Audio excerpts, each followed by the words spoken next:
যার মুখ দেখলেই মনটা ভালো হয়ে যায় সেই তো আমাদের মহারাজ। হ্যালো বন্ধুরা, উড়ানের আজকের এপিসোডে দেখানো হয়েছে মহারাজ বেশ মন দিয়ে দোকান সামলাচ্ছে, সকলের হাতে ফুলের ডালা দিচ্ছে, আবার সকলের কাছ থেকে টাকা নিয়ে সেই টাকার হিসেবও রাখছে। মহারাজ তো দোকানের কাজে বেশ ব্যস্ত, সকলকে লাইনে দাঁড় করিয়ে মহারাজ সবে একটু বসেছে, তখনই সেখানে আসে অসিত কাকা। মহারাজকে দেখে বলে, আরে মহারাজ তুই এখানে? মহারাজ বলে, অসিত কাকা যে, তাই এখানে তুমি কেন?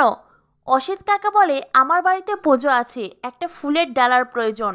মহারাজ তখন অনিকে বলে, ভাই একটা ভালো করে স্পেশাল ফুলের ডালা সাজা অসিত কাকার জন্য। অসিত কাকা মহারাজকে বলে, তোকে এখানে দেখে খুব ভালো লাগছে রে মহারাজ। মহারাজ বলে, ওই আর কি, এদের দোকানে একটু ভিড় চলছিল তাই ভাবলাম খানিকটা হেল্প করি। অসিত কাকা বলেন, খুব বড় দায়িত্ব সামলাচ্ছিস, আমি ভাবছিলাম আজ একবার তোদের বাড়িতে যাব। মহারাজ বলে, তা যেও, পলাতক ফিরে এসেছে। অসিত কাকা অবাক হয়ে বলেন, পলাতক ফিরে এসেছে মানে? মহারাজ বলে, আরে মা দাদা বাবার টাকা পয়সা সব নিয়ে গিয়েছিল না, সব কিছু খুইয়ে তারপরে বাড়িতে ফিরে এসেছে। কোথায় কি কাজে খুইয়েছে কিছু এখনো বলেনি। এক্ষেত্রে আমি অবশ্য বাবারই দোষ দেব, আমি বাবাকে অনেকবার বারণ করেছিলাম টাকা না দিতে, বাবা যে কেন টাকা দিলেন।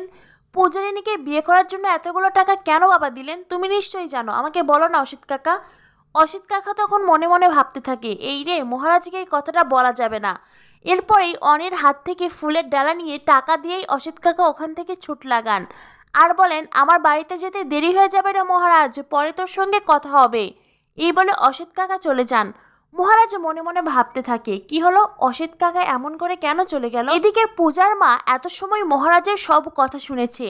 পূজার মা মনে মনে ভাবতে থাকে, সোমনাথ ফিরে এসেছে, আর পূজার বিয়ের জন্য সোমনাথকে টাকা দিয়েছিল, কি সব বলল মহারাজ। মহারাজের কাছে কি আসল কথা জানতে চাইবো, না থাক পূজা আসলে বরং পূজার কাছেই জেনে নেব। এদিকে দেখা যায় মহারাজ আবারও দোকান সামলানোর কাজে ব্যস্ত। তখনই সেখানে আসে পূজা। পূজা এসে মহারাজকে দেখে মুগ্ধ হয়ে মহারাজের দিকে তাকিয়ে থাকে। পূজা বিশ্বাসই করতে পারছে না যেই লোক বাড়িতে এতটা কষ্ট পেয়েছে, ঝগড়া রাগারাগি করে বাড়ি থেকে বেরিয়ে এসে সে কিনা হাসি মুখে দোকান সামলাচ্ছে। কত বড় একটা দায়িত্ব পালন করছে মহারাজ, যা দেখে পূজার মন ভরে গেছে। পূজা তো মুগ্ধ হয়ে শুধু মহারাজকেই দেখছে। পূজা মনে হয় একটু একটু করে মহারাজের প্রেমে পড়ে যাচ্ছে। রিয়া তো পূজাকে দেখে দারুণ খুশি। রিয়া অনিকে বলে, ভাই দেখ দিদি এসেছে। অনি তো দিদিকে দেখে দারুণ খুশি। অনি বলে, হ্যাঁ রে দিদি, তুই আরো দেরি করে আসলেও কোনো সমস্যা হতো না, জামাইবাবু সেই অনেকক্ষণ হলো আমাদেরকে সাহায্য করছে,